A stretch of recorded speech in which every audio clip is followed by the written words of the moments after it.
శివాయ గురువే నమః. జ్ఞానక్షముడు ప్రేక్షకులందరికీ కూడా స్వాగతం. వశీకరణ తావీజు తయారు చేసుకునేటువంటి విధి విధానం ఇప్పుడు మనం తెలుసుకుందాం.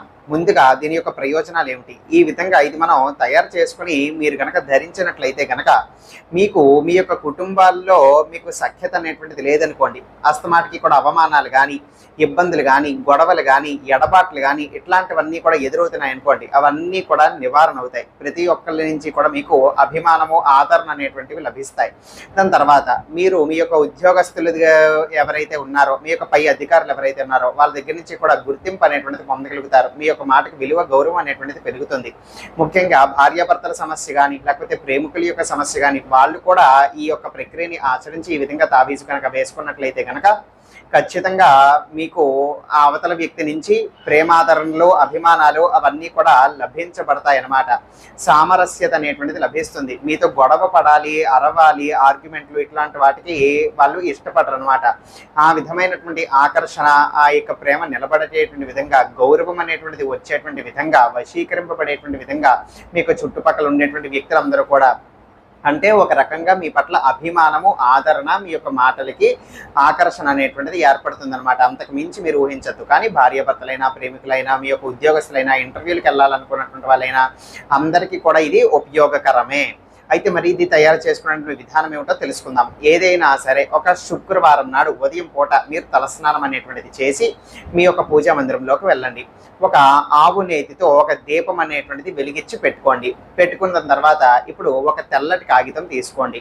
ఆ యొక్క తెల్లటి కాగితం మీద ఒక రెడ్ ఇంక్ పెన్ వాడి, అంటే మరి జెల్ పెన్లు, మార్కర్లు, స్కెచ్ పెన్లు వాడదు, బాల్ పెన్స్ ఉంటాయి, రెడ్ ఇంక్ పెన్ వాడి నేను మీకు 2 మంత్రాలు చెప్తాను. ఈ 2 మంత్రాల్లో ఏ ఒక్క మంత్రమైనా సరే ఆ యొక్క పేపర్ మీద రాసుకోవచ్చు.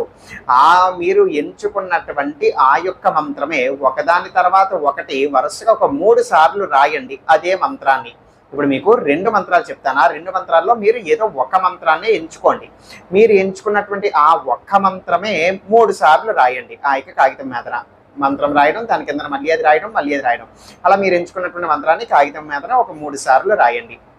3 సార్లు రాసిన తర్వాత దాని మీద ఒక చిటికెడు పసుపు, చిటికెడు కుంకుమ, చిటికెడు గంధము అనేటువంటివి వెయ్యండి.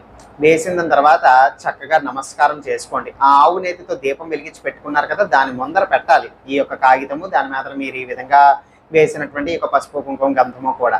ఇప్పుడు ఎదురుకుండా ఏదైనా కట్టిక నేల మీద కూర్చోకుండా పీట కానీ, ఆసనం కానీ, చాప కానీ ఏదైనా కూడా వేసుకుని కూర్చోండి. కూర్చొని మీరు ఆ యొక్క కాగితం మీద రాసుకున్నటువంటి మంత్రాన్ని ఒక 108 సార్లు జపం చెయ్యండి. ఏదైనా జపమాలు ఉంటే వాడుకోవచ్చు, లేదు అని అంటే వేళతోనైనా లెక్క పెట్టుకోవచ్చు. ఒక 108 సార్లు జపం చేయండి. ఈ విధంగా జపము చేసిన తర్వాత ఇప్పుడు ఆ యొక్క పసుపు, గంధము, కుంకుమ ఈ 3 కూడా కలిపే ఆ యొక్క కాగితాన్ని జాగ్రత్తగా మడిచి పెట్టేసి చిన్నదిగా చుట్ట పెట్టేసేయండి. జాగ్రత్తగా మీరు వాటికి ఫోల్డ్స్ అనేటువంటిది వేసేసి ఈ మాత్రం కాగితం తీసుకొని సరిపోతుంది.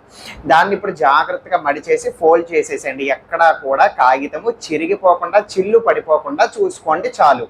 ఆ విధంగా చూసుకుని జాగ్రత్తగా దాన్ని మడిచి ఇప్పుడు మీరు ఏం చేయాలి, ఖాళీగా ఉండేటువంటి తావీజులు మనకి బయట లభిస్తాయి. వెండి రంగులో ఉండేటువంటివి కానీ, రాగి రంగులో ఉండేటువంటివి ఏవైనా సరే మీరు తీసుకోవచ్చు. రాగి తావీజు కానీ, వెండి తావీజు కానీ తీసుకోవచ్చు. లేదు అని అంటే రాగి రంగులో ఉండేటువంటివి కానీ, వెండి రంగులో ఉండేటువంటివి అయినా కూడా తీసుకోవచ్చు. తీసుకుని ఈ యొక్క కాగితాన్ని దాంట్లోకి ఇమర్చండి. దాంట్లోకి ఇమర్చి దానికి మూత అనేటువంటిది ఉంటుంది, పెట్టేసేయండి. పెట్టేసిన తర్వాత ఇప్పుడు మళ్ళీ కూడా ఈ యొక్క దీపం ముందర ఆ యొక్క తావీజ్ అనేటువంటిది పెట్టుకోండి. దీపం ముందర ఆ యొక్క తావీజ్ అనేటువంటిది పెట్టుకుని మీరు ఏ యొక్క మంత్రాన్ని అయితే మీరు రాశారో, జపం చేశారో, దీపం ముందు తావీజ్లోకి మిడిచిన తర్వాత మళ్ళీ అది పెట్టుకున్న తర్వాత ఇప్పుడు అగరబత్తి ఏదైనా కూడా వెలిగించి దానికి కాస్త ధూపం అనేటువంటిది చూపించి దీపం ఎదురకుండా పెట్టుకుని మళ్ళీ ఇంకో 108 సార్లు మళ్ళీ ఆ యొక్క మంత్ర జపం చెయ్యాలి. ఇంకా కూడా విశేషమైనటువంటి బలమైనటువంటి శక్తి దానికి ఏర్పడాలి. దాని యొక్క ప్రయోజనం అనేటువంటిది చాలా తీవ్రంగా శక్తివంతంగా ఏర్పడాలంటే ఇప్పుడు మళ్ళీ ఇంకొక మారు మళ్ళీ 108 సార్లు అదే మంత్రాన్ని జపం చేయాలి. ఈ విధంగా చేసిన తర్వాత ఇప్పుడు ఆ యొక్క తావీజుని తీసుకుని ఏదైనా కూడా వెండి చైన్ ఏదైనా కూడా మీరు వేసుకోవచ్చు దాన్ని వేసుకోవటానికి. లేదు అంటే నలుపు రంగు యొక్క తాడు అనేటువంటిది వాడి మీరు వేసుకోవచ్చు. అర్థమైందా? అయితే ఇప్పుడు మీరు పేపర్ని నేను జాగ్రత్తగా చిన్నదిగా చుట్ట పెట్టేసేయమన్నాను కదా, ఆ విధంగా చుట్ట పెట్టేసిన దాని తర్వాత తావీజులోకి ఇమర్చడానికి అది ఒకవేళ ఉండట్లేదు అనుకోండి, విడిపోతుంది ఊడిపోతుంది అనుకోండి, పసుపు రంగుల యొక్క దారం మాత్రమే దాన్ని టై చేయటానికి, దాన్ని కట్టడానికి మీరు ఉపయోగించవచ్చు. దాన్ని టై చేయడానికి, దాన్ని కట్టడానికి పసుపు రంగు యొక్క దారం అనేటువంటిది వాడి మీరు దాన్ని టై చేసి అప్పుడు తావీజులోకి మీరు ఇమిడ్చుకోవచ్చు అనమాట, చిన్నదిగా చేసి. ఇప్పుడు తావీజు ఆ విధంగా పెట్టిన తర్వాత మళ్ళీ ఆ యొక్క మంత్రం అనేటువంటి 108 సార్లు జపం చేయటం. ఇప్పుడు ఏదన్నా చైన్ అనేటువంటిది వాడాలి, అటువంటి అవకాశం లేనటువంటి వారు నలుపు రంగు యొక్క తాడు అనేటువంటి దానికి ఎక్కించుకుని నలుపు రంగు తాడుతో దాన్ని కట్టుకోవాలి. మెడలో కట్టుకోవచ్చు.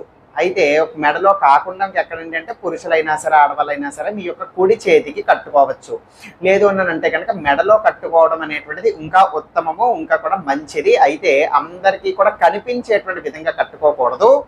అది మీ యొక్క షర్ట్ లోపలికి, మీ యొక్క లోపలికి అనేటువంటిది వెళ్ళిపోవాలి. కేవలం మీకు మాత్రమే తెలిస్తే సరిపోతుంది, ఎవరికి తెలియాల్సిన అవసరం లేదు. ఆ విధంగా దీన్ని మీరు కట్టుకోవాలన్నమాట. ఈ విధంగా చేసుకుంటే విశేషమైనటువంటి వశీకరణ, ఆకర్షణ, గౌరవము, మీ యొక్క మాటకి ఆకర్షణ, విలువ, ఇట్లాంటివన్నీ యొక్క పరిస్థితులు కూడా సమయము సందర్భాలు బట్టి దీని యొక్క ప్రయోజనాలు అనేటువంటి మీకు లభిస్తూ ఉంటాయన్నమాట. అర్థమైంది కదా. కుటుంబంలో కానీ, భార్యాభర్తల మధ్యన కానీ, ప్రేమికుల మధ్యన కానీ గొడవలు తగాదాలు ఇవన్నీ కూడా తగ్గుతాయి. అవతల వ్యక్తికి మీ పట్ల, ఇది మీరు ఎవరైతే కట్టుకున్నారో మీ పట్ల ఆకర్షణ, ఇష్టము, అభిమానము, నమ్మకం ఇట్లాంటివన్నీ కూడా ఏర్పడతాయి. అయితే మీరు ఇప్పుడు దీని మీద రాసుకోవటానికి ఏదైనా ఒక 2 మంత్రాలు ఇస్తాను. ఆ యొక్క 2 మంత్రాలు ఏ ఒక్క మంత్రమైనా ఎంచుకోవచ్చు అని చెప్పాను. ఆ యొక్క 2 మంత్రాలు తెలియజేస్తున్నాను, వినండి. ఓం క్లీం కృష్ణాయ గోపీజనవల్లభాయ స్వాహ. ఇంకొకటి ఓం క్లీం శ్రీం హ్రీం చాముండాయై విచ్చే.